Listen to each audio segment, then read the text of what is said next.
For decades, the VFX and animation production person has been generating weekly reports and spreadsheets as a form of ritual interface with the unknowable, namely, how the film will ever be finished.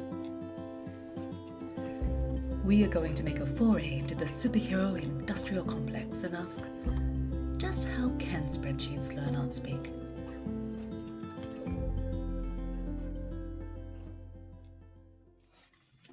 Today is an exciting day. You are just about to start a brand new show, and your producer has walked in and given you a list of all of the artists who are going to be starting on your show. And you can see all their departments, and you can see their start dates, and you can see their end dates. But you're not really sure how long you actually have them for. One of the easiest ways to see how many days you have someone for is to use equals network days.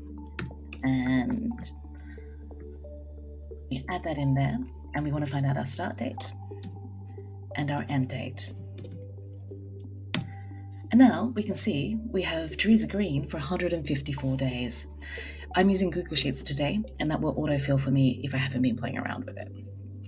And this will give me the available days based on our start and end dates that I have for every artist. So if we were to change the day that Bend Down was to complete, so maybe Bend Down's going to finish a week later, so on the 9th of April. And now we can see that we've got him for a little bit longer. Network days immediately and automatically excludes weekends for you, but it does not calculate your particular location's public holidays. So I've already gone ahead and made a different tab, and this has my New South Wales Australia holidays. And I've just had to go through and make sure that this is in a date format that Google Sheets or Excel will be happy to understand, and that they understand that you're looking at a date. So these are all set up to be in the year of 2024. And so if I go back in here, I add a third argument to my network days. So I've got my start date, my end days, and then I want to add in an optional argument, which is holidays. And so if I just collect all of these, close that, suddenly those holidays have reduced the amount of available days that we have. And because I want to be able to pull this down and apply it to everything below, I need to pin when that looks or starts at. And to pin something, we pop in a $sign. So we treat it almost like a brooch, and that will hold on to B2 on the other page as a cell. So now if we do that and pull down for everybody, it's reduced the available days that are currently there.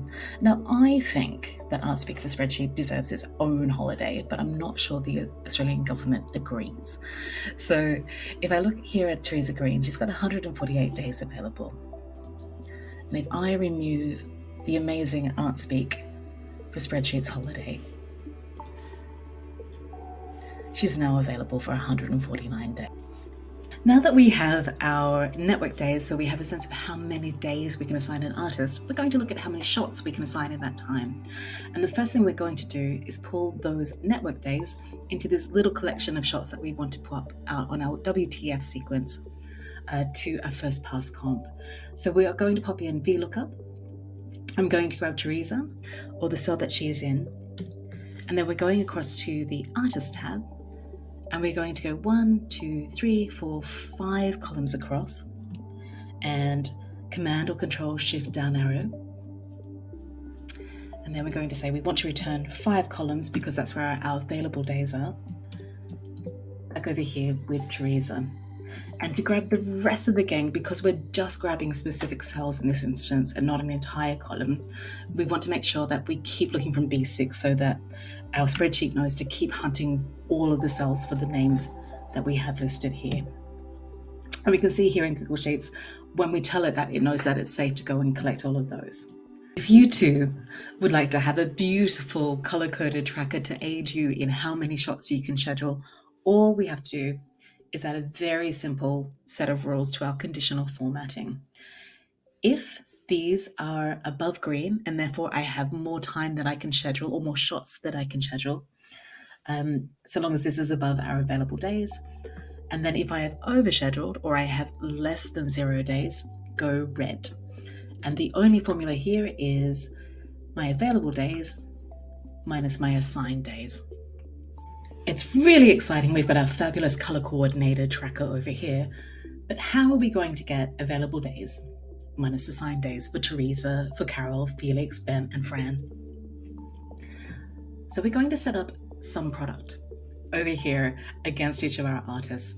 And in this instance on Teresa, we have the SUMPRODUCT of all of the bid days where the assigned to equals, in this instance, specifically Teresa Green, or the text Teresa Green.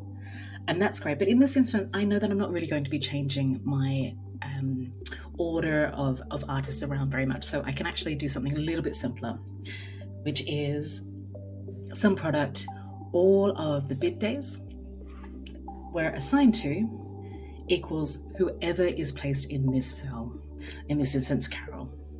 So now let's start assigning.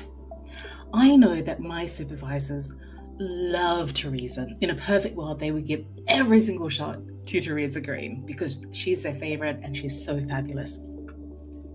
So we're going to see what we can do. How many shots can we assign Teresa? So far, so good. We're looking pretty good. Oh no. And now we've run out of time or shots that we can assign to Teresa. We can see we've overscheduled her by 10 days. Or in this instance, one shot too many. So we're going to remove that. And I guess we should probably use some of the other artists, as much as our supervisors may not be happy about it. So we're grabbing Carol. And again, we can see we've given her too many. So we're going to take Carol back up to a shot load that she can carry. We can see we've got 5 days or about a week of additional work that later on we could potentially apply to her.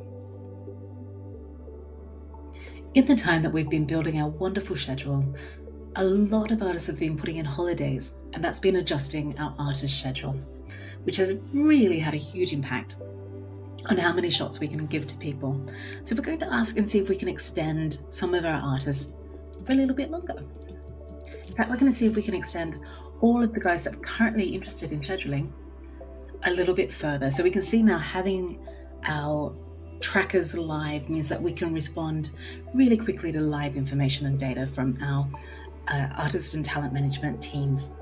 So now, woohoo, thankfully I can go back and start to apply people to these shots that I need. But oh no, I've got a 12.5 day shot and I don't have anyone who's got 12.5 days there.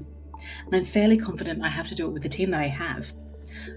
And at the moment, it's not that I'm hitting a critical deadline. So maybe I could ask if I could have my favorite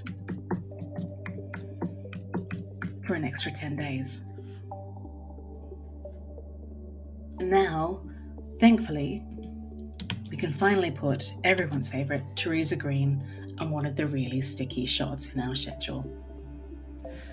So now I've finally scheduled out all of the WTF sequence first pass comps, and I'm pretty happy. My supervisors are pretty happy. They can see Teresa's doing lots of the work. The only thing now is I've got to import this into a system that doesn't really like to put partial numbers like 4.9 or 12.42 into its duration system. And perhaps it's not the kind of numbers I want to be sharing with my artists. They're going to feel a little bit weird if I tell them they've got 12.42 days. It'd be nice if we could give them something that was a little bit more rounded and human in nature. And to do that, we're going to use equals round. Now we have much more human readable numbers and a happy comp crew.